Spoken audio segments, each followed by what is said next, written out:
ഞാൻ ക്യാൻസർ വന്ന് 4ാമത്തെ സ്റ്റേജ് ഓവറായി. അവിടെ നിന്ന് പകർന്ന് തലയിലേക്ക് ട്യൂമറായി വന്ന് ട്യൂമറിന് സർജറി 2 ട്യൂമർ വന്നിട്ട് സർജറി കഴിഞ്ഞ് ഇരിക്കുന്നൊരു വ്യക്തിയാണ്.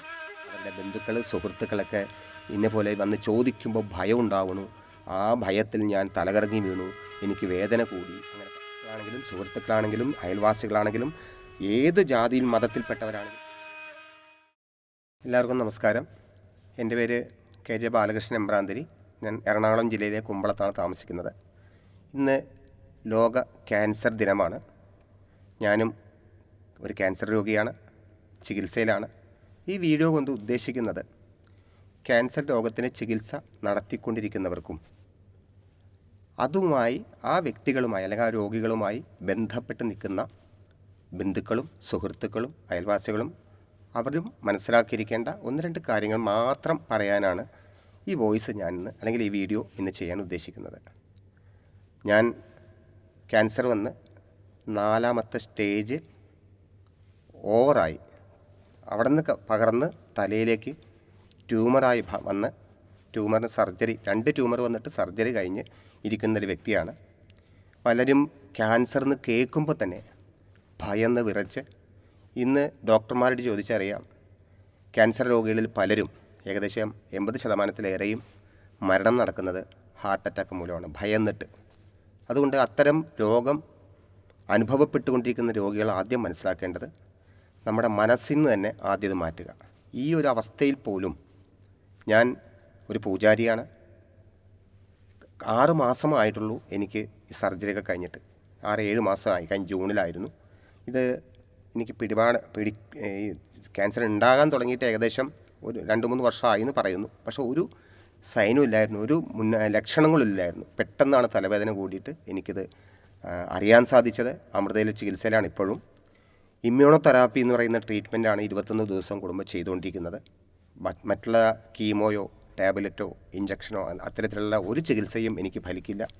ഈ അവസ്ഥയിൽ പോലും ഇത്തരത്തിലുള്ള അവസ്ഥയിലുള്ള ആളുകളെല്ലാം ഇന്ന് ഭയന്ന് ഭയന്ന് വിറച്ച് പലരും അവരവരുടെ വീടുകളിലെ ബെഡിൽ കിടന്നുറങ്ങുന്നതാണ്, അല്ലെങ്കിൽ കിടന്ന് എഴുന്നേക്കാൻ പോലും പറ്റാത്തൊരവസ്ഥയിലേക്ക് ആയിക്കൊണ്ടിരിക്കുന്നതാണ് ഞാൻ കാണുന്നത്.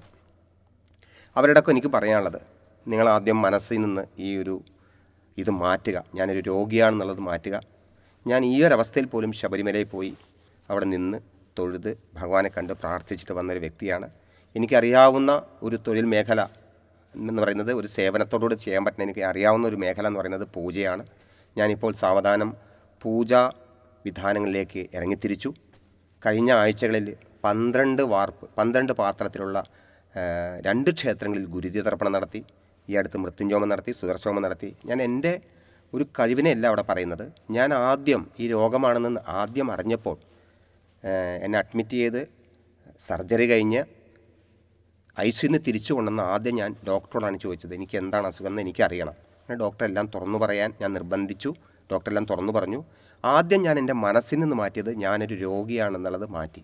കാരണം മരണം എന്ന് പറയുന്നത് എല്ലാവർക്കും ജനിക്കുമ്പോൾ തന്നെ എഴുതി വയ്ക്കപ്പെട്ടതാണ്. എപ്പോൾ വേണമെങ്കിലും നമുക്ക് മരണം സംഭവിക്കാം. അതിന് ഒരു രോഗം വരണം എന്നൊന്നുമില്ല. ഒരു സൈക്കിൾ തട്ടി നടന്നു പോകുമ്പോൾ സൈക്കിൾ തട്ടി വീണാൽ പോലും നമുക്ക് മരണം വരെ സംഭവിക്കാം. അതുകൊണ്ട് ക്യാൻസർ രോഗികൾ ശ്രദ്ധിക്കേണ്ട ആദ്യത്തെ കാര്യം, ഇത് നിങ്ങൾക്ക് അറിയാവുന്ന കാര്യമാണ്, എന്നാലും ഞാൻ എൻ്റെ അനുഭവം കൊണ്ടുകൂടി പറയുകയാണ്. ആദ്യം നിങ്ങൾ നിങ്ങളുടെ മനസ്സിൽ നിന്ന് ഞാനൊരു രോഗിയാണെന്ന് ആദ്യം മാറ്റുക. മാറ്റിയതിന് ശേഷം നമ്മൾ ദൈനംദിന ജീവിതത്തിലേക്ക് തിരിച്ചു വരാൻ വേണ്ടി ഒരു പ്രയത്നം നടത്തുക. ആ പ്രയത്നത്തോടുകൂടി നിങ്ങൾ മുന്നോട്ട് പോവുകയാണെങ്കിൽ 10 വർഷം ജീവിക്കുക എന്നുള്ളത് 15 വർഷമാക്കി മാറ്റിയെടുക്കാൻ എല്ലാവർക്കും സാധിക്കും. കാരണം ഇന്ന് അത്യാധുനികമായ മരുന്നുകളെല്ലാം കണ്ടുപിടിച്ചുകൊണ്ടിരിക്കുകയാണ്. ഞാൻ പറഞ്ഞല്ലോ, എനിക്ക് ഇമ്മ്യൂണോതെറാപ്പിയാണ് ചെയ്തുകൊണ്ടിരിക്കുന്നത്. അത് ബോഡി നല്ല രീതിയിൽ അക്സെപ്റ്റ് ചെയ്യുന്നുണ്ട്. അതിന് ഡോക്ടർ വരെ സമ്മതിച്ചൊരു കാര്യം, എനിക്ക് അമൃതയിലാണ് ചികിത്സ നടക്കുന്നത്. ഇതിൻ്റെ ചികിത്സ നടത്തിക്കൊണ്ടിരിക്കുന്നത്, ക്യാൻസറിൻ്റെ ചികിത്സ നടത്തിക്കൊണ്ടിരിക്കുന്നത് ഡോക്ടർ രാകേഷാണ്. അദ്ദേഹം വരെ പറഞ്ഞു, നിങ്ങളുടെ മനക്കരുത്താണ് ഈ ഒരു അവസ്ഥ കുറച്ചും കൂടി പോസിറ്റീവ് ആകാൻ കാരണമായിരിക്കുന്നത്. അതുകൊണ്ട് ഞാൻ എന്താണ് ഇങ്ങനെ ഞാൻ തിരിച്ച് ജീവിതത്തിൽ കുറച്ചെങ്കിലും വരാനുള്ള കാരണം എന്ന് ചോദിച്ചാൽ എൻ്റേതായ വിശ്വാസങ്ങൾ വേറെയുണ്ട്. അതിന് ഞാൻ വേറെ വീഡിയോ ചെയ്യുന്നുണ്ട്. ഇത് തികച്ചും ജാതി മത ഭേദമന്യേ അവരവർ വിശ്വസിക്കുന്ന ശക്തിയും കൂടാതെ നമുക്ക് വേണ്ടി പ്രാർത്ഥിക്കാൻ നമ്മൾ കാണാത്ത ഒരുപാട് ആളുകളുണ്ട്. അവരുടെയൊക്കെ പ്രാർത്ഥന കൊണ്ടൊക്കെയാണ് നമുക്ക് ജീവിച്ചു പോകാൻ സാധിക്കുന്നത്. അതുകൊണ്ട് തീർച്ചയായിട്ടും നിങ്ങൾ മനസ്സിൽ നിന്ന് ഞാനൊരു രോഗിയാണെന്ന് മാറ്റി നിങ്ങൾ ഇതിനു മുമ്പ് എന്തൊക്കെ ജോലികളാണോ ചെയ്തുകൊണ്ടിരുന്നത് അതിൻ്റെ ഒരല്പമെങ്കിലും ജോലികൾ ഡോക്ടറുടെ നിർദ്ദേശപ്രകാരം ചെയ്തു തുടങ്ങാനായിട്ട് ശ്രമിക്കുക. തീർച്ചയായിട്ടും നിങ്ങളുടെ ജീവിതത്തിൽ അതിന് മാറ്റം ഉണ്ടാകും. ഇനി ഈ വീഡിയോ കാണുന്ന ക്യാൻസർ രോഗികളുമായി ബന്ധമുള്ള ബന്ധുമിത്രാദികളോ സുഹൃത്തുക്കളോ അയൽവാസികളോ ആയിട്ടുള്ള ആളുകളോട് എനിക്ക് പറയാനുള്ളത്, ഇപ്പോൾ എൻ്റെ ഒരവസ്ഥ, എനിക്ക് ഇങ്ങനൊരവസ്ഥ വന്നപ്പോൾ എനിക്ക് വേണ്ടി സാമ്പത്തികമായി സഹായിക്കാൻ ഒട്ടനവധി ആളുകളുണ്ടായിരുന്നു. അതിൽ കൂടുതൽ ആളുകൾ എന്നെ കാണാൻ വന്നവരെല്ലാം ഒറ്റയടിക്ക് പറഞ്ഞ കാര്യം, സ്വാമിക്ക് ഒന്നും ഉണ്ടാവില്ല, ധൈര്യമായിട്ടിരുന്നോളൂ, നിങ്ങൾ വിശ്വസിക്കുന്ന ശക്തി നിങ്ങളെ രക്ഷിച്ചോളും. അവരുടെ ആ ഒരു മനോബലത്തോടു കൂടിയുള്ള വിശ്വാസത്തോടുള്ള വാർത്തകൾ എനിക്ക് നല്ല രീതിയിൽ ധൈര്യം തന്നിട്ടുണ്ട്. അതേപോലെ നിങ്ങളും നിങ്ങൾക്കറിയാവുന്ന രോഗികളുടെ അടുത്ത് ചെല്ലുമ്പോൾ തീർച്ചയായിട്ടും മറക്കരുത്, ഒരു കാരണവശാലും അയ്യോ ക്യാൻസർ വന്നു, ഇതെങ്ങനെ വന്നു, ഇത് ചോദിച്ചവരെ ഭയപ്പെടുത്താനുള്ള ഒരു ശ്രമം അങ്ങനെ ചെയ്യുന്നുണ്ടല്ല. ഒട്ടനവധി രോഗികളെ 21 ദിവസം കൂടുമ്പോൾ 100 കണക്കിന് രോഗികളെ ഞാൻ കാണുന്നത് കൊണ്ട് അവരുടെയൊക്കെ സംഭാഷണങ്ങൾ കേൾക്കുമ്പോൾ അവരെയൊക്കെ പല ആളുകൾ ഭയപ്പെടുത്തുന്നുണ്ട്. മനഃപൂർവ്വം അല്ലാതെയാണെങ്കിലും ഭയപ്പെടുത്തുന്നതായിട്ട് നമുക്ക് കാണാൻ സാധിക്കുന്നുണ്ട്.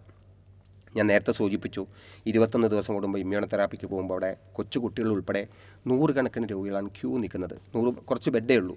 ഓരോ ബെഡ് കാലിയാകണനുസരിച്ച് അകത്തേക്ക് കീമോയ്ക്കാണെങ്കിലും തെറാപ്പിക്കാണെങ്കിലും നമുക്ക് അകത്ത് പ്രവേശിപ്പിക്കുകയുള്ളൂ. അത്രയും നേരം ഇത്തരത്തിലുള്ള രോഗികളുമായിട്ട് സംവാദം നടത്തി ചർച്ചകൾ നടത്തുമ്പോൾ എന്നെക്കൊണ്ടാവുന്ന രീതിയിലുള്ള അവരുടെ മൈൻഡിനെ ബലപ്പെടുത്താൻ ഞാൻ ശ്രമിക്കാറുണ്ട്. ആ കൂട്ടത്തിൽ പലരും പറഞ്ഞു പോകുന്ന കുറേ കാര്യങ്ങളുണ്ട്. അവരുടെ ബന്ധുക്കൾ സുഹൃത്തുക്കളൊക്കെ ഇന്നപോലെ വന്ന് ചോദിക്കുമ്പോൾ ഭയം ഉണ്ടാവണു, ആ ഭയത്തിൽ ഞാൻ തലകറങ്ങി വീണു, എനിക്ക് വേദന കൂടി, അങ്ങനെ പലതും. അതുകൊണ്ട് ദൈവത്തെ ഓർത്ത് എനിക്കൊന്നേ ഈ അഭിപ്രായം പറയാനുള്ളൂ, നിങ്ങളെ കുറ്റപ്പെടുത്തുന്നതല്ല. ഒരു കാരണവശാലും ഒരു രോഗിയെ കാണാൻ നിങ്ങൾ പോവുകയാണെങ്കിൽ നിങ്ങൾ ആ രോഗിക്ക് വേണ്ട ധൈര്യം കൊടുക്കാൻ വേണ്ടി ശ്രമിക്കുക. എനിക്കത് കിട്ടുന്നുണ്ട്. അതും കൂടി ചേർത്താണ് ഞാൻ പറയുന്നത്. എന്നെ കാണുന്ന എല്ലാവരും എനിക്കൊരു പ്രചോദനം തരുന്നുണ്ട്.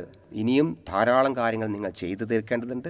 അതുകൊണ്ട് നിങ്ങൾ തീർച്ചയായിട്ടും ജീവിതത്തിലേക്ക് തിരിച്ചു വരും എന്നുള്ള ആ ഒരു ധൈര്യം എനിക്ക് എൻ്റെ ചുറ്റിപ്പറ്റിയുള്ള ബന്ധുക്കളാണെങ്കിലും സുഹൃത്തുക്കളാണെങ്കിലും അയൽവാസികളാണെങ്കിലും ഏത് ജാതിയിൽ മതത്തിൽപ്പെട്ടവരാണെങ്കിലും എന്നെ ഒന്ന് സഹായിക്കുന്നുണ്ട്. അത് നിങ്ങൾക്കറിയാവുന്ന രോഗികളെ കാണുമ്പോൾ അത് ഉണ്ടാക്കിയെടുക്കാൻ ശ്രമിക്കണം.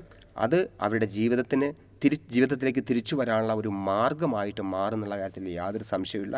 അതുകൊണ്ട് ഇന്ന് ലോക ക്യാൻസർ ദിനമായതുകൊണ്ട് ഇങ്ങനൊരു അഭിപ്രായം എനിക്ക് കുറച്ച് പേരിലേക്കെങ്കിലും അയക്കണം എന്നുള്ളൊരു ആഗ്രഹം തോന്നിയതിൻ്റെ പേരിലാണ് ഇങ്ങനൊരു വീഡിയോ ചെയ്യാൻ ഉദ്ദേശിച്ചത്. ഇനി ഞാൻ ഈ ലെവലിലേക്ക് കുറച്ചെങ്കിലും തിരിച്ചു വരാനുണ്ടായ കാരണങ്ങൾ അത് തികച്ചും ഞാൻ വിശ്വസിക്കുന്ന ശക്തിയാണ്. അത് ഓരോ മതസ്ഥർക്കും അവരുടേതായ വിശ്വാസം ഉണ്ടാകും. അതുകൊണ്ട് ഞാൻ അതിന് പ്രത്യേകമായിട്ട് ഒരു വീഡിയോ പിന്നീട് ചെയ്യുന്നുണ്ട്. അത് പൂർണ്ണമായിട്ടും ഞാൻ ഈ രോഗത്തിൽ നിന്ന് തിരിച്ചു വരാൻ വേണ്ടി ഞാൻ പരിശ്രമിക്കുകയാണ്. ഞാൻ വരും. എനിക്ക് ഇനിയും ധാരാളം ആഗ്രഹങ്ങൾ സാധിക്കാനുണ്ട്. ആ ആഗ്രഹങ്ങൾ സാധിച്ചിട്ടേ ഞാൻ ഈ ഭൂമിയിൽ നിന്ന് പോവുകയുള്ളൂ. അങ്ങനെ ഒരു ശപഥം എടുത്തുകൊണ്ട് കുറച്ച് പേശിവേദനകളും ജോയിൻറ്റ് പെയിനുകളൊക്കെ ഉണ്ടെങ്കിൽ പോലും അതിനെയൊക്കെ മറന്നുകൊണ്ട് ഞാനിപ്പോൾ പൂജാവിധാനത്തിലേക്ക് തിരിച്ചു വന്നുകൊണ്ടിരിക്കുകയാണ്. അതിനെനിക്ക് നല്ല രീതിയിലുള്ള സപ്പോർട്ട് എൻ്റെ സുഹൃത്തുക്കളാണെങ്കിലും ബന്ധുക്കളാണെങ്കിലും അതുകൂടാതെ എന്നെ സ്നേഹിക്കുന്ന അല്ലെങ്കിൽ ഞാൻ സ്നേഹിക്കുന്ന ധാരാളം ആളുകളിൽ നിന്ന് എനിക്ക് ആ സപ്പോർട്ട് കിട്ടുന്നുണ്ട്. അത് നിങ്ങൾക്ക് എല്ലാവർക്കും അത് കിട്ടാൻ വേണ്ടി നിങ്ങൾ പ്രയത്നിക്കുക. തീർച്ചയായിട്ടും പുതിയൊരു രോഗമില്ലാത്ത ഒരാളുകളായിട്ട് മാറാൻ ഈ ഒരു പുതിയ വർഷം നിങ്ങളെല്ലാവരെയും സർവേശ്വരനായ ജഗദീശ്വരൻ അനുഗ്രഹിച്ച് നിങ്ങൾക്കെല്ലാവർക്കും സാധിക്കട്ടെ എന്ന് മാത്രം പറഞ്ഞുകൊണ്ട് ഞാൻ എൻ്റെ വാക്കുകൾ നിർത്തുന്നു. എല്ലാവർക്കും നന്മ വരട്ടെ. നമസ്കാരം.